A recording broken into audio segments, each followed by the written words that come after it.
नाज़रीन, हैदराबाद जे तालके लतीफ़ाबाद जे कांच mill colony कल्होड़ा ॻोठ में पीअण जे पाणी जी शदीद खोट पैदा थी वई आहे। वाटर प्लांट्स मुकम्मल नाकारा हुजण करे रहवासियन सख्त एहतिजाजी मुज़ाहिरो कयो आहे। वधीक तफ़सीलन लाइ पेश आहे सलीम मलाह जी हीअ रिपोर्ट। मिल जो इलाइक़ो आहे, हिते तक़रीबन 1.5 महीनो थी वियो आहे, पाणी न आहे। पाणी बुनियादी ज़िंदगी जी ज़रूरत आहे, उन करे ते असां गटर वारो पाणी पियूं पिया। गटर में मिलियल पाणी आहे, लाइनूं के टुटल आहिनि, के इंतज़ाम न हली, लापरवाही सबबु हिते को सिस्टम न आहे। हिते लखनि में आबादी आहे। हैदराबाद जो शहर जेको आहे माजी अस्पताल खां बराबरि में मकरानी पाड़ो इलाइक़ो सॾिजे थो, कांच मिल कलोड़ा ॻोठ वारो। उते पाणी बिल्कुलु बि न आहे। पीअण जो पाणी त असां सिकी विया आहियूं। पीअण जो साफ़ पाणी छा आहे उहो का ख़बर न आहे। उन खां पोइ माफ़िया शुरू थी विया जेका पाणी पैसनि ते विकिरो करे थी।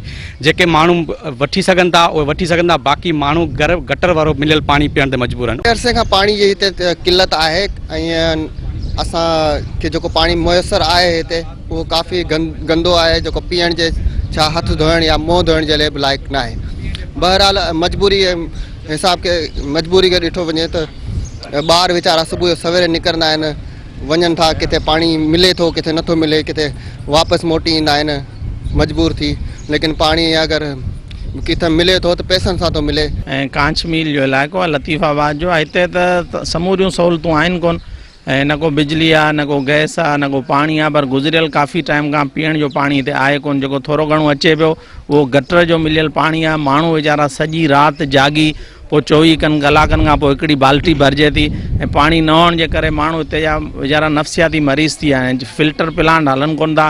हिते किरोड़नि जी अरबनि जी जेका करप्शन थिए पई ऐं माण्हुनि जी जेका पाणी हिकिड़ी बुनियादी ज़रूरत आहे। हींअर गर्मी जो टाइम लॻो पियो आहे, मासूम ॿार बुज़ुर्ग जेके घरनि में रहनि था, पाणी आहे कोन। 24 कलाकनि में जेको थोरो घणो पाणी अचे थो उहो बिल्कुलु गटर वारो पाणी आहे। जॾहिं खां असांजे अबनि ॾाॾनि खे बि ख़बर कोन्हे त हिते असांखे का बि गवर्नमेंट जी तरफ़ां सहूलियत मिले थी। सिहत, पाणी, रोड रस्ता ही असांजो बुनियादी हक़ आहे। ऐं ख़ासि तौर पे असांजी सिंधी वसंदियूं जेके बि हैदराबाद शहर जो हिसो आहिनि उन्हनि में का बि सहूलियत न आहे। कंहिं बि गवर्नमेंट असांखे का बि सहूलियत न।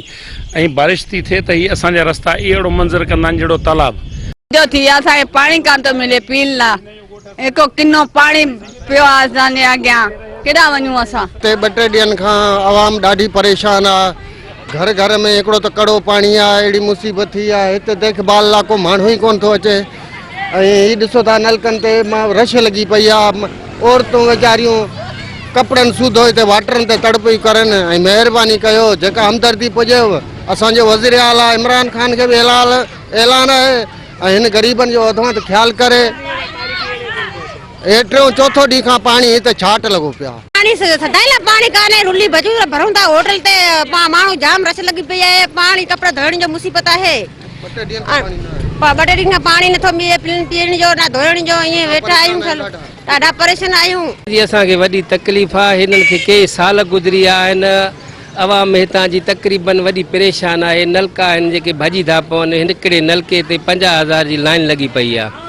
तमामु वॾी परेशानी आहे। मलक पंप जी आबादी तक़रीबन ईअं सम्झो 8-10 हज़ार आबादी आहे।